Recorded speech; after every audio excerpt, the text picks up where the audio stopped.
afternoon. Joining me are Lieutenant Governor Boyd Rutherford, Major General Tim Gowan, who's the Adjutant General of the Maryland National Guard, and Colonel Jerry Jones, the Superintendent of the Maryland State Police.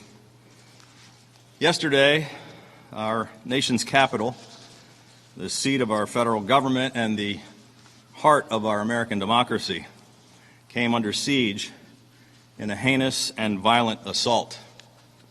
While we are all still taking stock of what happened and why it happened, I want to provide a situational update on the state of Maryland's response yesterday and the additional actions we have taken today.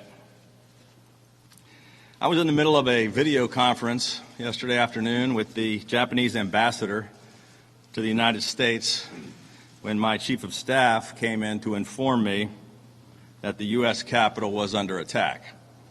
I immediately excused myself from that video conference and convened an emergency meeting immediately of our entire unified command team, including General Gowan, Colonel Jones, our senior staff, our Homeland Security Advisor, and leaders of the Maryland State Police and the Maryland National Guard. We immediately offered support to the District of Columbia, which submitted a direct request for law enforcement support through the Emergency Management Assistance Compact. I directed Colonel Jones to immediately mobilize our entire mobile field force of 200 specially trained Maryland State Police troopers to provide security for our nation's capital.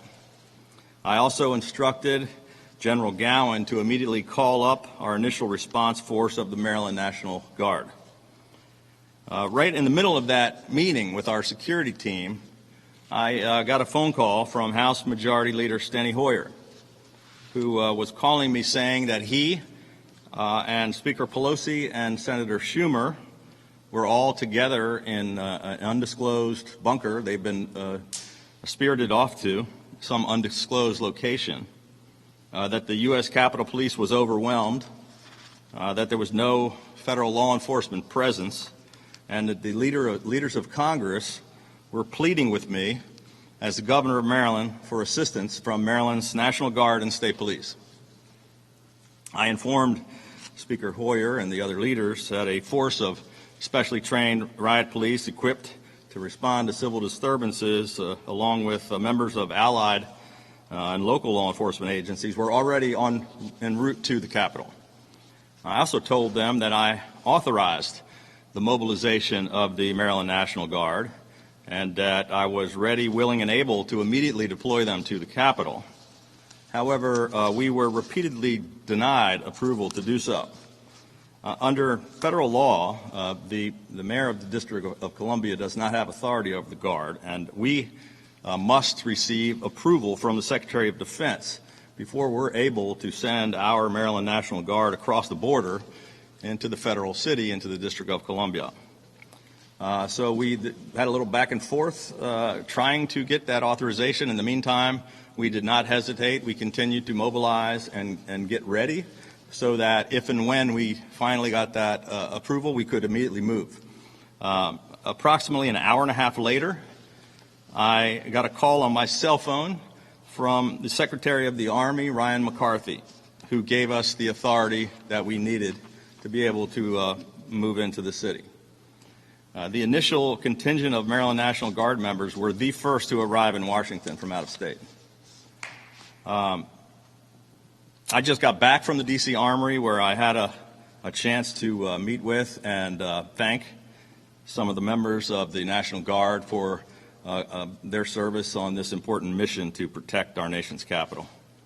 I thank them for their service, and I told them that this assault on our democracy cannot stand. I just want to assure all Americans that the state of Maryland will do anything and everything we possibly can to continue to secure the core of our nation's capital and to ensure the peaceful transition of power. Today, we are extending the Maryland National Guard's mission in Washington, D.C. through the inauguration and the end of the month. As part of a coordinated effort with federal and local law enforcement, the Maryland State Police's mobile field force team provided security support to restore the peace at the U.S. Capitol building last night, and also assisted the Metropolitan Police throughout the night with the enforcement of curfew violations. Maryland State Police commanders are in constant communication with D.C. law enforcement officials, and we have assured them that we will continue to provide any further assistance that they require. I spoke to Mayor Bowser last night and offered her Maryland's full support in the days and the weeks ahead. In addition, Maryland State Police, as well as the Maryland Capitol Police, some of which you see around here, have increased security around the Maryland State House complex, as there's been a number of incidents at state capitals and governor's mansions around the country. It is somewhat fitting that we are addressing this shameful attack on our democracy from this historic State House, which is the very first peacetime capital of the United States. After all, it was right here that the peaceful transition of power was born 236 years ago, after leading the colonies to victory in the Revolutionary War. General Washington resigned his commission as Commander-in-Chief of the Continental Army right here, right there, in our old Senate chamber. At the time, the idea that a military leader would voluntarily transfer power to the people's representatives was virtually unthinkable and was without precedent in human history. But this selfless act secured our nation's future as a democratic republic and as the leader of the free world. Generations of Americans have sacrificed their lives, their fortunes, and sacred honor so that the miracle of self-government and the orderly transition of power could become commonplace. Over the last 2 months, this sacred tradition has come under attack from our own president, who has chosen to fan the flames of hate and mislead millions of voters through lies and conspiracy theories, rather than face the reality of his own defeat. I grew up in the shadow of the United States Capitol. I proudly stood by my father's side at age 12 on the floor of the House chamber as we both took the oath of office, an oath to support and defend the Constitution of the United States. It's clear to me that President Trump has abandoned this sacred oath. What we saw in the nation's capital was not just an attack on the people's representatives or historic buildings and our law enforcement. It was an attack on the rule of law, the foundations of self-government, and who we are as Americans. The mob may have shattered glass, but they did not, and they will not, shatter our democracy. From governors and secretaries of state and the judiciary and the Congress, our institutions have held firm in the face of this attempted insurrection. But we remain at a fragile moment, and each of us, especially those who hold elective office, have a choice to make. We can show those who feel forgotten that we can actually deliver solutions to the serious problems that face us, or we can continue to perpetuate this toxic politics, rabid tribalism, and hatred. We can either face the truth or be destroyed by lies. We can either descend into chaos and rancor, or we can rise above and meet this test with real courage and patriotism. I could never fathom a day like yesterday in America, but I will not stand for it, and neither should any American. I think I speak for many Americans when I say enough is enough. Enough of the lies, enough of the hate, enough of the total dysfunction, just enough. And I promise to do everything in my power to rebuild trust in what makes this nation great, to heal old wounds rather than inflame them, and to make sure that democracy, that the people always prevail. May God bless the great state of Maryland and the United States of America. With that, I'll be happy to take some questions. Governor, what did the Secretary of Defense say in denying authorization for the Maryland National Guard? What was the reason given? Well, none of us really spoke to the Secretary of Defense, but we were repeatedly, General Gowan was repeatedly being told by the National Guard at the national level that we did not have authorization. I was actually on the phone with Leader Hoyer, who was pleading with us to send the Guard. He was yelling across the room to Schumer, and they were back and forth saying, we do have the authorization. And I'm saying, I'm telling you, we do not have the authorization. And so we had multiple times. The general was, we running up the flagpole, we're ready, don't have authorization, don't have authorization. And then I get a call an hour and a half later out of the blue, not from the Secretary of Defense, not through what would be normal channels. I got a number I don't recognize on my phone. I pick it up anyway. Larry Hogan. And it's like, this Ryan McCarthy, Secretary of the Army, Governor, can you come as soon as possible? It was like, yeah, we've been waiting. We're ready.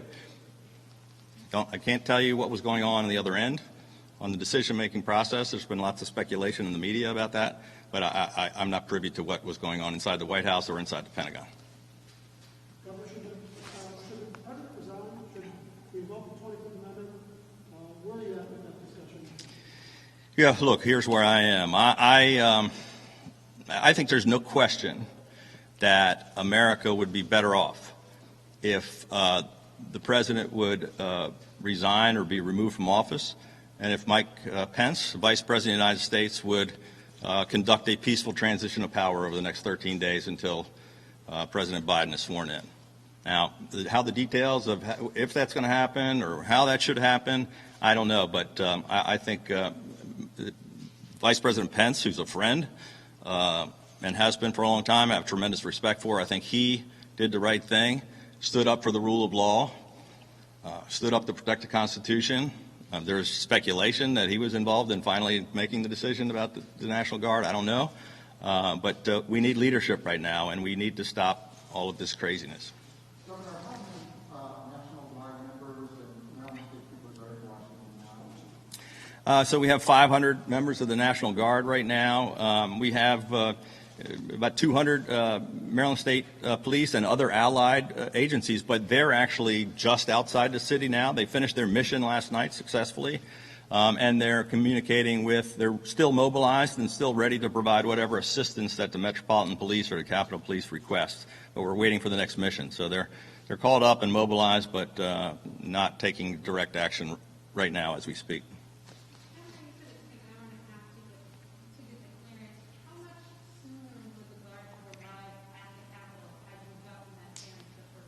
Well, it's hard to say. You know, there is time to ramp up. So in discussions with General Gowan, you know, the National Guard, they have to get ready. So my decision, along with our security team and the general, was, well, I don't want to wait to get the authorization and then get people ready. So I'm going to authorize them. So you call them up, get them mobilized, and then we'll be closer to being in the city when we get the call. It took a little longer, but you know, we were the first ones to arrive. Maryland was the very first Guard to show up. We protected the U.S. Capitol.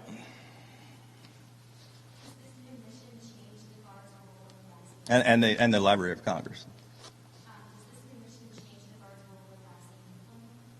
No, we still have the Guard doing. We have different teams of people, and so it's, you know, it's ironic. But I mean, you know, we've been focused like a laser on the vaccine. Today we crossed 100,000 vaccines. We had another team of Guard deployed into Prince George's County to assist them with their vaccines. Yesterday we were in Charles County, so we're still utilizing the Guard for other missions. But this was a different group of Guard that we had to send down to help protect the nation's capital. Governor, I take it, given what you have been describing to us, that there was no pre-planning before yesterday for any sort of eventuality? Well, there's been ongoing discussions with all the federal agencies and all of our state agencies for a long time about the inauguration, which we're always involved in. But this particular mission yesterday, you know, it just seemed to be a little dysfunctional. And I can't explain. I don't know. I don't think any of our team knows exactly why the U.S. Capitol was not protected and how this treacherous mob was able to break through. All I can tell you is what we did immediately to try to help stop the situation.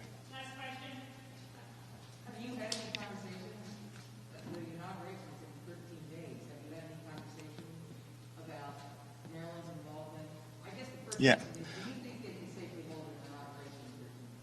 Well, I know that our entire team and every agency is talking to every federal agency, has been for months and months, as we do every inauguration. And yeah, I'm sure everybody's concerned about how to do it safely.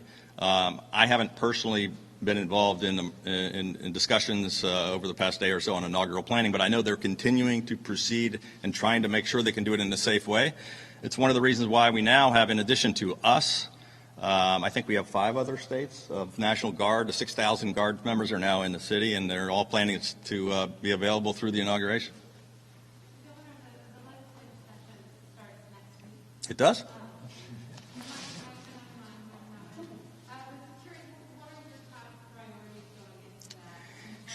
Sure. Yeah, we actually had hoped to be focused on that today. It was going to be about some of our legislative priorities, and of course we got completely distracted on more important things.